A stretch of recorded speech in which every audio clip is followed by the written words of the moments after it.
दिल्ली की हवा हर साल एक ही कहानी दोहराती है।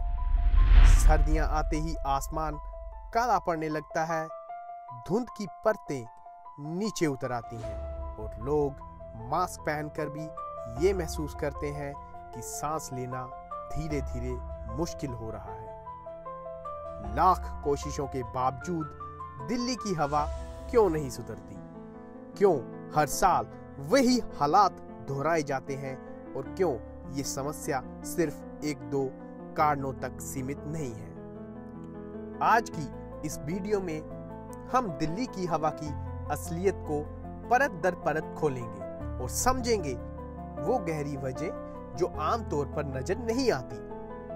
सबसे पहले बात करते हैं दिल्ली की वर्तमान स्थिति की। दिल्ली दुनिया के सबसे प्रदूषित शहरों की लिस्ट में हर साल ऊपर रहती है।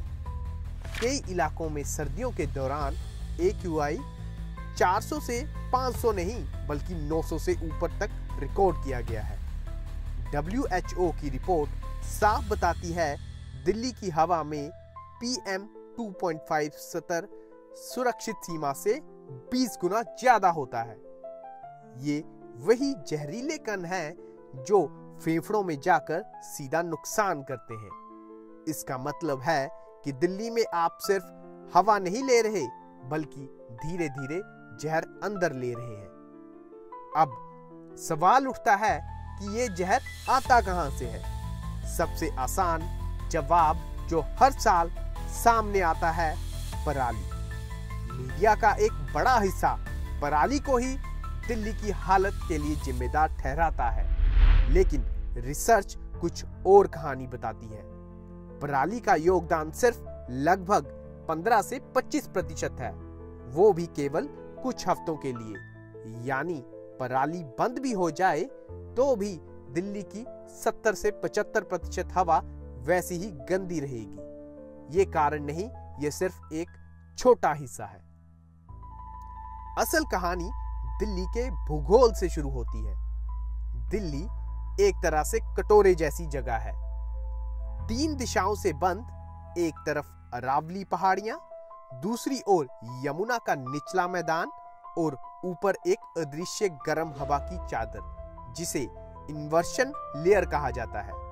सर्दियों में ये लेयर और मोटी हो जाती है, ऊपर की हवा ठंडी होकर नीचे आ जाती है और नीचे की जहरीली हवा ऊपर उठ नहीं पाती। नतीजा ये होता है कि दिल्ली एक बंद कमरे की तरह बन जाती है, जहां खिड़की भी नहीं और हवा बाहर निकालने का रास्ता भी नहीं। यही वजह है कि जैसे ही धुंध जमनी शुरू होती है, दिल्ली धीरे धीरे एक गैस चैम्बर में बदलने लगती है। इसके बाद आती है दिल्ली की जनसंख्या और वाहनों की बात। दिल्ली में लगभग 2 करोड़ लोग रहते हैं, या हो सकता है इससे भी ज्यादा हो, लेकिन वाहनों की संख्या 1.4 करोड़ से भी अधिक है। सोचने वाली बात है कि दिल्ली अकेले इतने वाहन चलाती है जितने कई छोटे देशों की कुल संख्या होती है। इन वाहनों से निकलने वाला धुआं पूरे साल दिल्ली की हवा में घुला रहता है। ये कोई सीजनल समस्या नहीं है, बल्कि ये हवा को लगातार खराब रखने वाली समस्या है। पेट्रोल, डीजल, रबर का घर्षण और ब्रेक से उड़ने वाले महीन कण, ये सब मिलकर दिल्ली को एक स्थायी प्रदूषण केंद्र बना देते हैं। अब आते हैं दिल्ली के छोटे छोटे इंडस्ट्रियल क्षेत्रों की ओर।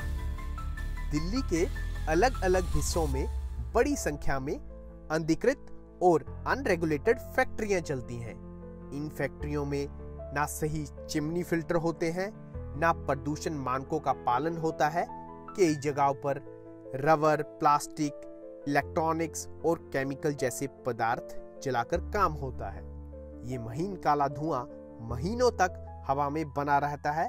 इसे बंद करना मुश्किल इसलिए है क्योंकि ये सेक्टर लाखों लोगों को रोजगार देता है और किसी को इन यूनिट्स पर सख्त कार्रवाई करने की हिम्मत नहीं होती। इसके साथ जुड़ती है दिल्ली की एक और अनदेखी सच्चाई।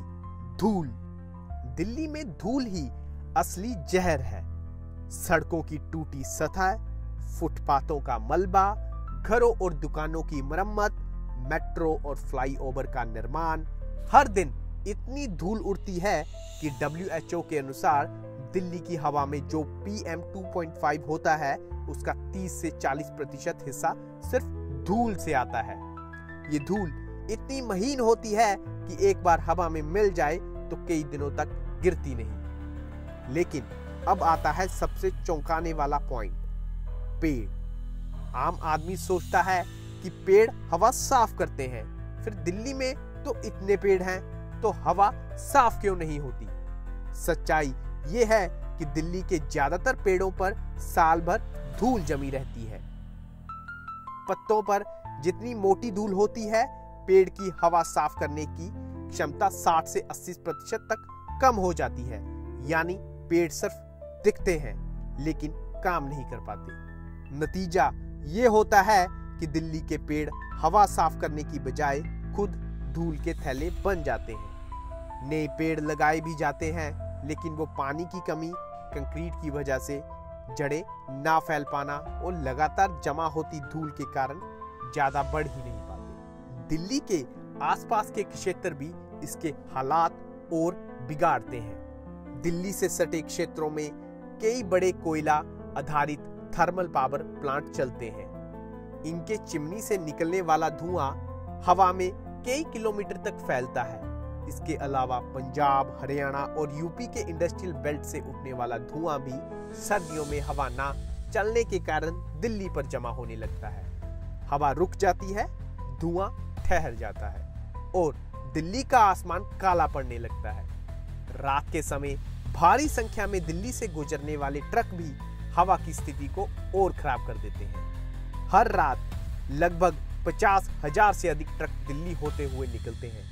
ये बड़े डीजल ट्रक PM 2.5 और टॉक्सिक गैसेस फैलाने का सबसे तेज स्रोत है। रात की ठंडक में उनका धुआं सीधे जमीन की हवा में मिल जाता है और सुबह होते होते पूरा शहर धुंध में डूबा हुआ दिखता है। इस सबके ऊपर सबसे बड़ा नुकसान हुआ है अरावली पहाड़ियों के कटने से। अरावली पहले दिल्ली का नेचुरल एयर फिल्टर था, लेकिन गुरुग्राम और फरीदाबाद के तेज विकास ने पहाड़ियों को काटकर इमारतें, मॉल और हाउसिंग कॉलोनियां बना दी। नतीजा ये हुआ कि जो प्राकृतिक हवा रुकने और साफ होने का सिस्टम था वह खत्म हो गया। अब दिल्ली के पास ना प्राकृतिक सुरक्षा है, ना कृत्रिम समाधान। अंत में सवाल उठता है, क्या दिल्ली की हवा कभी 100% साफ हो सकती है? दुख के साथ कहना पड़ेगा कि निकट भविष्य में नहीं। ये समस्या 1-2 साल की नहीं है। ये दिल्ली के भूगोल, इंफ्रास्ट्रक्चर, जनसंख्या, वाहनों की संख्या, उद्योगों, आसपास के राज्यों और पर्यावरणीय बदलावों का मिश्रित परिणाम है। इसे सुधारने में एक पूरी पीढ़ी लग जाएगी। दोस्तों, दिल्ली की हवा सिर्फ एक समस्या नहीं है, ये आने वाली पीढ़ियों की जिंदगी का सवाल है। इसे सिर्फ सरकारें नहीं सुधार सकती, इसके लिए व्यवस्था, तकनीक, नीति और लोगों सबको मिलकर काम करना होगा।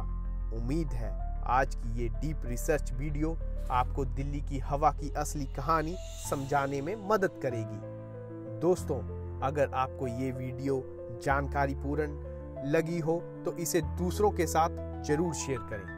और अगर आप पहली बार चैनल पर आए हैं, चैनल को सब्सक्राइब कर लें ताकि अगली वीडियो मिस ना हो। फिर मिलते हैं अगली वीडियो में।